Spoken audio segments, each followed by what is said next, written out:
On set now is Howie Jacobs. He's an entrepreneur and a product developer. I'm so glad to have him from the show. Welcome, how are you? Thank you, Donna, very much. Glad to be here. Now tell us about your experience and when it started out where you started developing products. In 1959, we started developing a product called extruded polystyrene foam with the Koppers Company. And we were the first developers of egg cartons and meat trays. And after that, we did a foam clamshell. But as these products became more and more accepted, the big companies decided this was a good market for them. And so we lost our position in the market to Mobil Oil. Now, is that because of patents back then? Or we didn't have a patent. I was going to say, you didn't have a patent because people didn't think they needed one back then, right? So you'd invent something, you'd make a hit of it, and somebody else would come scoop it out. Exactly what happened. So after that, we moved into the packaging industry. We had all this equipment, had to do something with the equipment, and the first area we were successful in was the cosmetic industry. And we did a lot of packaging for Revlon, Estee Lauder, et cetera. And after about another period of time, we got involved in the music industry.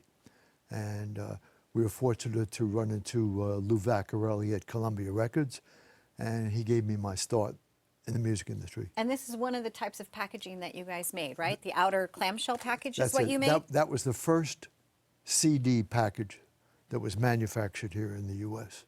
And Lou was bringing product over from Japan, from Sony, and we were to package it. And one day I called him up and said, we have a problem. Stuff wasn't marked right. We weren't sure. And he said, send it back to Japan. I said, you got to be kidding.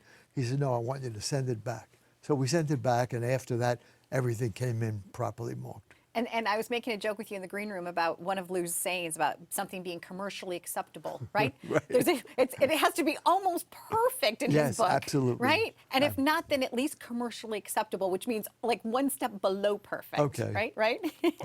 This is great. So this is what you guys developed. We did that, and then we got into working on compilations of music artists called box sets.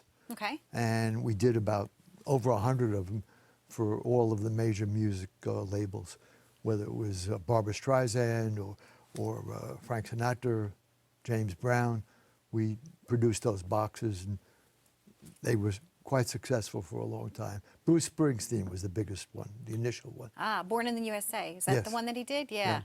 That was great. They were selling those off of the pallets outside of the record stores in New York when they came out. Really? They had a cash register out there. Right there then. Right there. It got delivered and out they went. Right. Oh, fantastic. Yeah. And then so that brought you from those days, from the clamshell things like this into these types of clamshell products, cosmetics you've done music, but now you're creating your own product line. Correct. What are you doing now? In 1995, I started a product called Freez-A-Frame, which is a flexible magnetic photo pocket. And you take your picture and you slide it into the pocket, and the back is all magnetic. So it will never fall off the refrigerator. It's slam proof. Got it. Okay? And you can see that oh, that's really nice. So you can kind of make a nice photo collage that's out of... exactly what you do. On the refrigerator, you just get rid of your little tiny magnets that are holding pictures. Right. All in one. Right. Yeah, right. Brilliant. Yeah. And that's been on the market now for 20 years, and currently it's available from Amazon.com. Put in Freez-A-Frame, and you'll see 10 or 12 different companies that resell it for us. Nice. Now, how did you guys come up with this concept? My wife was, we didn't have any grandchildren at that point. We now have 14. But a friend of hers brought back a frame from San Diego, and she liked it. And she said, I'm going to order 100 of these. I said, you know, I think I can make that. And went into my factory, and then in Passaic, and we started to fool around. And 6 months later, we figured out how to make it, and the rest is history. Freez-A-Frame was born. Yeah. Excellent. And we sold them to CVS for a long time, and we sold them to a company called Ritz Camera that was a large 1,200 store chain all over the country. They were gone out of business since digital came in. Right. But this is fantastic because I have magnets on my, so that's really great. now- I like that. Now we'll make it more organized on your refrigerator. In my refrigerator, Right. right. Less clunkiness. So you have freezer frames, and they also have commercial, applicability. So if somebody has a business too, and they want to just stick like rules or regulations, It's one of our big applications is the Vacation Rental Management Association. They put their instructions on how to handle things in the rented property or what to watch out for in storms, where to go to eat and things like that. And they use these 8.5 11s.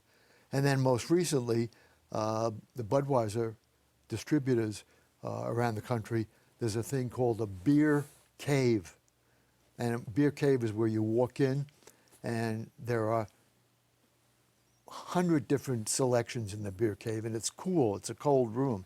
And they have these steel walls, and they used to tape up instructions or how much this special was this week.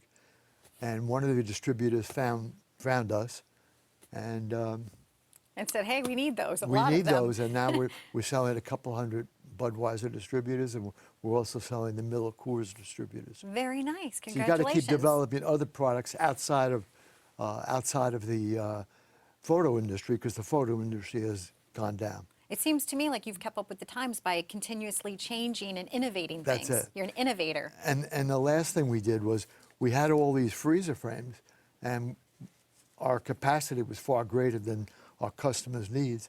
So we came up with another idea. It's called Info for Life. It's an emergency medical information system. And it has a form that somebody fills out with all their information about what they're allergic to, who their doctor is, what their medications are, and it goes into a freezer frame on the refrigerator.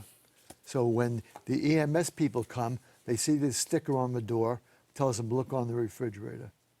And as a result, the users have a lot of peace of mind, and it can help save their life. Absolutely. I think that's fantastic. And then we have another piece that comes with it. We give them away. You carry this in your wallet. So when you go to the doctor's office and they ask what medications you're taking, you take it out of your wallet and give There it it to is. the nurse. I had to do that the other day. I went up for a checkup, and it's like filling out the forms, and I was like, oh, it's hard to remember all that stuff because That's it's information you're not really needing every single day of your life. You so need it's to have that great. in your purse. I'm going to put it on me. So thank you so much. It was lovely to visit with you, Howie. It was great. My Thank pleasure. You. So this is really, really great. I need to innovate a product. You said I have a product in the green room. You said Donna or whatever. But so you could order your Donna today. Call now. Operators are standing by. But in all seriousness, if you're an innovator and you have a product, maybe reach out to Howie Jacobs because maybe he could help develop it for you. Stay tuned for more on Live It Up.